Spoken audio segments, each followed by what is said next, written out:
رنگے آسماں قسط نمبر 53۔ جزیرے میں دن کی روشنی پھیلی ہوئی تھی۔ جنگل کافی گھنا تھا۔ سورج کی کرنیں گھنیری شاخوں کو چیر کر مقدور بھری نیچے پڑ رہی تھی۔ ہر شاخ پر بیل بوٹے اور جنگلی پھول لدے ہوئے تھے۔ زمین میں اگی جنگلی جھاڑیاں بھی اسے ایک طرح سے کیموفلاج کی ہوئی تھی۔ مزید برآں اس نے کچھ ٹہنی اور پتے توڑ کر اپنے اوپری برہنہ بدن پر اور سر کے گرد باندھ دیے تھے۔ یوں وہ ایک طرح سے بن مانسی محسوس ہوتا تھا، ایک گوریلا۔ شازمان دشمن کے پکڑے کو تباہ و برباد کرنے کے بعد کوہ شکن حوصلوں اور ایک عزم صمیم کے ساتھ آگے بڑھا تھا۔ اس کا رخ کیمپ 4 کی طرف تھا، جہاں مبینہ طور پر اریبا کو اس گورے خبیث کمانڈر رینالڈ نے قیدی بنا رکھا تھا۔ اس کے دل و دماغ میں اس فرنگی فوجی کے وہ غلیظ الفاظ گونج رہے تھے جو اس نے اپنے افسر رینالڈ اور اریبا کے متعلق بےہودہ انداز میں کہے تھے۔ شازمان بپھر گیا تھا اور اسی غیظ تلے اس نے اس یاوگو فرنگی سپاہی کو مار ڈالا تھا۔ کیا یہ مردود رینالڈ بھی اریبا کے لیے بروجر بننے لگا ہے؟ ہرگز نہیں۔ وہ تیش میں خود غلامیاں بڑبڑایا، اگر اس مردود نے ایسا کچھ کرنے کی جرت بھی کی تو میں اسے کتے کی موت ماروں گا۔ وہ آگے ہی آگے بڑھتا چلا گیا۔ دھماکوں کی آوازیں جزیرے میں یقیناً دور تک سنی گئی ہوں گی۔ انگریز مسلح سپاہی بھی حرکت میں آ گئے ہوں گے۔ شازمان کو فرنگیوں کے اس ٹولے پر سخت غصہ آیا جو اپنی تاریخ ساز چوری کو کس طرح عسکری تحفظ دیے ہوئے تھا۔ یہ جزیرہ انہوں نے اسی مقصد کے لیے مخصوص کر رکھا تھا۔ شازمان یہ سب سوچتا وہ بڑے دھیان سے آگے بڑھتا چلا جا رہا تھا۔ اس نے راستے میں 2 فوجی گاڑیاں اور ان کے پیچھے گھڑ سوار سپاہیوں کو بھی دیکھا۔ وہ ان کی نظروں سے بچتا بچاتا بالآخر ایک قدرتی جھیل کے پاس جا پہنچا۔ اس کے کنارے پر درختوں کی گھنی اور کسی قدر جٹادار شاخیں جھکی ہوئی تھی۔ یہی وہ چھوٹی سی جھیل تھی جس کے پار کیمپ 4 تھا۔ جہنم واصل فرنگی سپاہی نے اسے یہی نشانیاں بتائی تھی۔ شازمان نے ذرا دیر رک کر اطراف کا جائزہ لیا، پھر مطمئن ہو کر آگے بڑھا۔ ابھی وہ چند گام ہی چلا ہوگا کہ اچانک کسی درندے کی دھاڑ سنائی دی۔ وہ ٹھٹک کر رک گیا۔ اسے حیرت ہوئی کہ اس چھوٹے سے جزیرے میں درندے بھی موجود ہیں، لیکن کیسے؟ یہاں تو آفیسر رینالڈ کا کیمپ تھا، کہیں ایسا تو نہیں اس فرنگی سپاہی نے اسے خطرناک درندوں کے علاقے میں بھیج دیا ہو؟ اس کے ذہن میں پہلی بار یہ خدشہ ابھرا تھا۔ وہ ٹھہر گیا، تبھی وہ ایک منظر دیکھ کر ششدر رہ گیا۔ اس نے فوراً جنگلی جھاڑیوں کی آڑ لے لی۔ منظر کیا تھا؟ ایک عجیب آدمی کا دل دہلا دینے کے لیے کافی تھا۔ 3 عدد خونخوار گلدار ادھر ادھر گردنیں ہلاتے مستانی چال چلتے ہوئے جھیل کے قریب آ رہے تھے۔ ان کی زنجیریں 3 وردی پوش فرنگی سپاہیوں نے تھام رکھی تھی۔ 2 ساتھی اور بھی تھے۔ تیسرے کو دیکھتے ہی شازمان کی آنکھوں میں خون اتر آیا۔ یہ وہی فرنگی افسر رینالڈ تھا۔ ان سب کو پیادہ دیکھ کر شازمان کے ذہن نے فوراً ایک محتاط اندازہ قائم کرتے ہوئے سوچا کہ یقیناً وہ اپنی منزل کے بے حد قریب پہنچ چکا ہے۔ نیز یہ تینوں گلدار رینالڈ کے پالتو تھے۔ کیمپ 4 یہاں سے زیادہ دور نہیں تھا۔ پہلے شازمان نے یہی سمجھا کہ رینالڈ اپنے ساتھیوں اور پالتی گلدار کے ساتھ یہاں جھیل کنارے ہوا خوری کرنے آیا ہے، لیکن جلد ہی اسے اپنا یہ خیال ذہن سے جھٹکنا پڑا، کیونکہ یہ موقع ایسا نہیں تھا۔ اب تک کی صورتحال، گولیوں اور دھماکوں اور پکڑے کی تباہی نے ان پر بہت کچھ واضح کر دیا ہوگا۔ ایسے میں ان کا ہوا خوری کا کوئی مقصد نہیں بنتا تھا۔ پھر دوسرے اس نے دیکھا کہ رینالڈ اپنے ساتھیوں کو تحکمانہ انداز میں ہاتھ ہلا ہلا کر کچھ ہدایات دے رہا تھا۔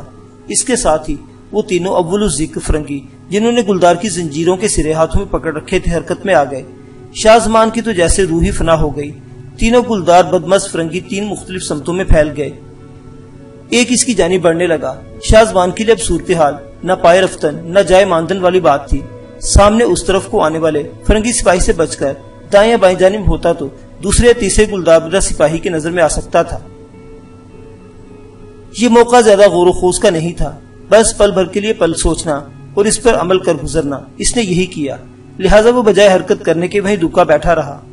اس کے خیال میں رینالڈ کو یہ شک ہو گیا تھا کہ اس نے جن 2 افراد پر ہاتھ ڈالنے کی کوشش کی ہے اس کے مطلوبہ ہی تھے، جن میں سے ایک اریبا اس کے قبضے میں تھی۔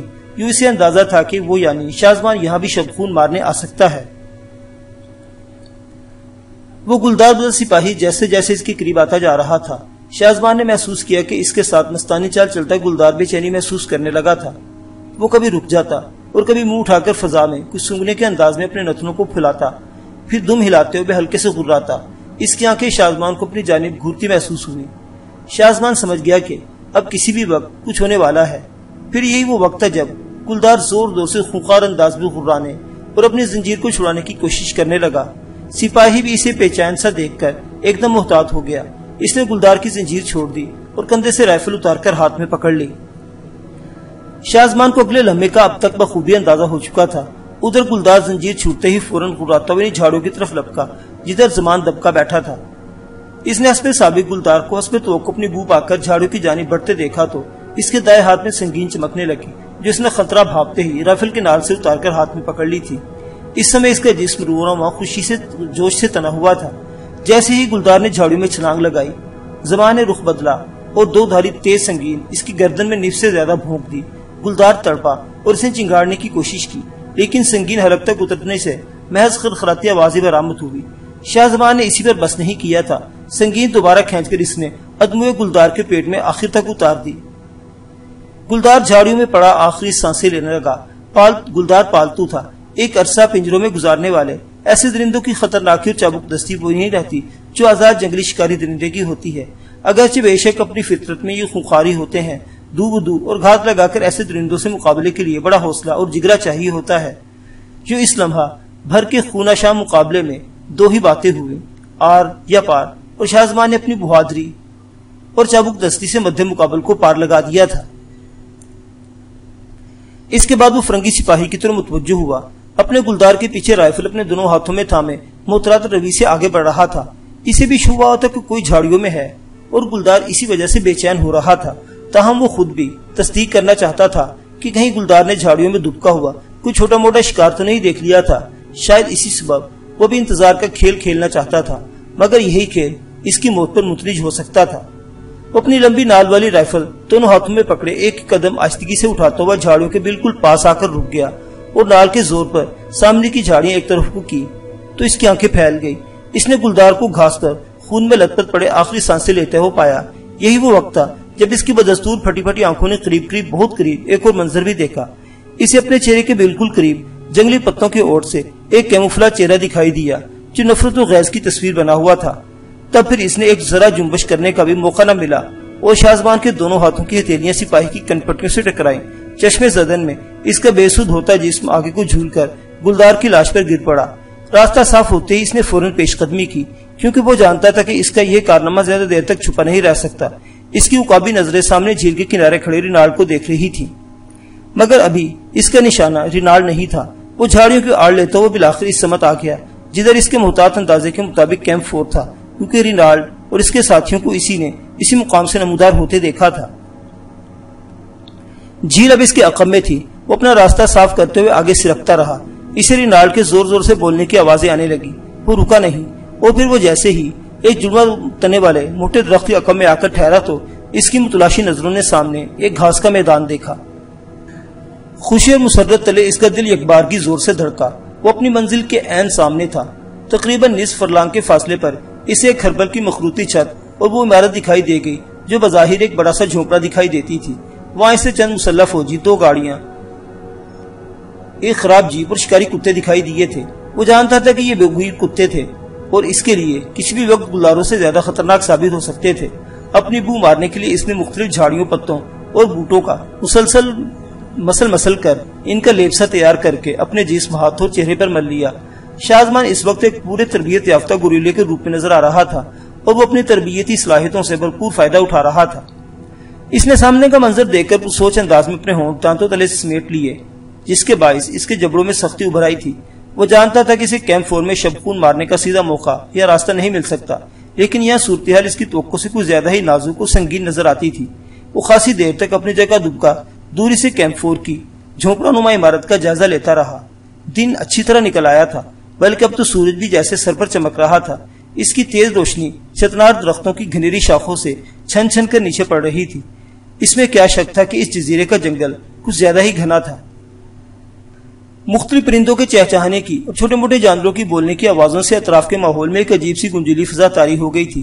ہلکی ہلکی ہوا بھی چل رہی تھی۔ ہوا میں نمی محسوس ہوتی تھی، جس کا مطلب تھا کہ یہ علاقہ ساحل سمندر سے کچھ زیادہ دور نہ تھا۔ یوں بھی یہ جزیرے کا وسطی علاقہ نہیں تھا۔ شاہزمان کو اس جزیرے میں ایسے خوش رنگ پرندے بھی نظر آئے جنہیں وہ پہلی بار دیکھ رہا تھا۔ کیمپ 4 پر بڑا کڑا پہرا نظر آتا تھا۔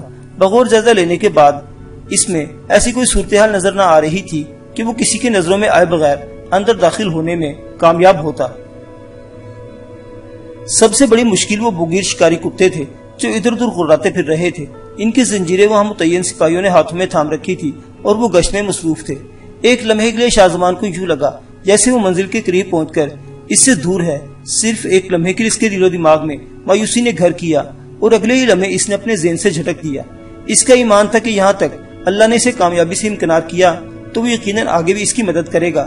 کوئی منزل آسانی سے کم ملتی ہے، اس کے لیے جستجو، کوشش اور ثابت قدمی کے علاوہ ہمت و حوصلے کی ضرورت ہوتی ہے۔ لہذا شاہ زمان نے ایک راستہ منتخب کیا اور اللہ کا نام لے کر پیش قدمی شروع کر دی۔ یہاں قدرے نیچی جھاڑیاں تھی، پھر کیمپ 4 کے گرد و پیش میں تو لگ بھگ 100-150 گز تک صرف گھاس کا میدان تھا۔ البتہ کچھ درخت اپنے کہیں کہیں استادہ دی نظر آئے جس کے تلے باولی بنی ہوئی تھی۔ درخت کی شاخیں باولی کے عین اوپر ان ڈیروں پر جھکی ہوئی تھی۔ چند قدم بڑھانے کے بعد جہاں سے جھاڑیوں کا سلسلہ ختم ہوتا تھا، زمان فوراً سینے اور پیٹ کے بل زمین پر لیٹ گیا۔ اب وہ کسی چکنا چیتی کی طرح سینے اور کونوں کے بل آگے بڑھنے لگا۔ یہ ایک خطرناک عمل تھا۔ دیکھ لیے جانے کی صورت میں سب سے پہلے تو وہ خونخوار نظر آنے والے کتے اس کی طرف لپکتے، دوسرے گولیوں کی بوچھاڑ اس پر پڑتی اور وہ اپنے بچاؤ کے لیے کچھ بھی نہیں کر سکتا تھا۔ وہ نہایت احتیاط کے ساتھ چند گز آگے بڑھا اور پھر رک جاتا اور گردن اٹھا کر محتاط انداز میں اس طرف دیکھ لیتا جدھر خطرناک کتے موجود تھے۔ وہ ان کے حرکات و سکنات کو بھانپنے کی بھی کوشش کر رہا تھا، کہیں انہوں نے اس کی بو تو نہیں پا لی۔ پتوں اور بوٹوں کا لیپ خاطر خواہ کام دے رہا تھا، تاہم احتیاط اب بھی پہلے سے زیادہ ضروری ہو گئی تھی کیونکہ اس نے اس مشکل فاصلے کو نصف پار کر لیا تھا۔ وہ رک گیا اور سامنے کا جائزہ لیتا رہا، پھر اس نے کوئی سوچ کر لیٹے لیٹے اپنا رخ بدلا۔ وہ مچھلی کی سمت سے آگے رینگنے لگا۔ اس طرح بولی تھی اور وہ موٹا درخت ذرا فاصلے پر جہاں بغیر ہڈ والی ایک جیپ بھی کھڑی تھی، وہ اس کی آڑ میں جانا چاہتا تھا۔ اچانک فضا میں ایک تیز سیٹی کی آواز ابھری، وہ بری طرح ٹھٹک گیا۔ اس کے بعد اسے شور سنائی دیا۔ یہ آواز اسے اپنے عقب میں جھیل کی سمت سے آتی ہوئی محسوس ہو رہی تھی۔ وہ سمجھ گیا کہ اس کا کارنامہ آشکار ہو چکا ہے۔ یوں بھی کیمپ 4 کی عمارت جھیل سے زیادہ دور نہ تھی۔ شاہ زمان کے لیے مشکل اور سنگین لمحات تھے۔ وہ اپنا نصف سفر طے کر چکا تھا اور اب ایک طرح سے ابھی بیچ منجھار میں تھا۔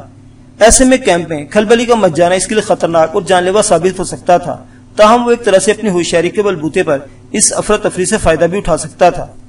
ذہن میں ابھرنے والے ایک فوری خیال کے تحت اس نے دوبارہ پیش قدمی شروع کر دی۔ کیمپ 4 کی گرد مٹر گشت کرنے والے سپاہی چکنا نظر آ رہے تھے اور سب ایک ساتھ کھڑے ہو کر جھیل کی سمتی دیکھ رہے تھے۔ سیٹیوں کی مسلسل ابھرنے والی آوازوں کا یہی مطلب ہو سکتا تھا کہ آس پاس خطرہ ہے، اور یہ خطرہ بالآخر اپنی جان جوخم میں ڈال کر باول والے گھنے درخت کے قریب پہنچ کر ٹھہر چکا تھا۔ معزز سامعین حضرات، سرفروشی کی یہ داستان ابھی جاری ہے۔ بقیہ واقعات اگلی قسط میں۔ دیکھتے رہیے ناولستان، اسلامی اور تاریخی کہانیوں کا مرکز۔ اللہ حافظ۔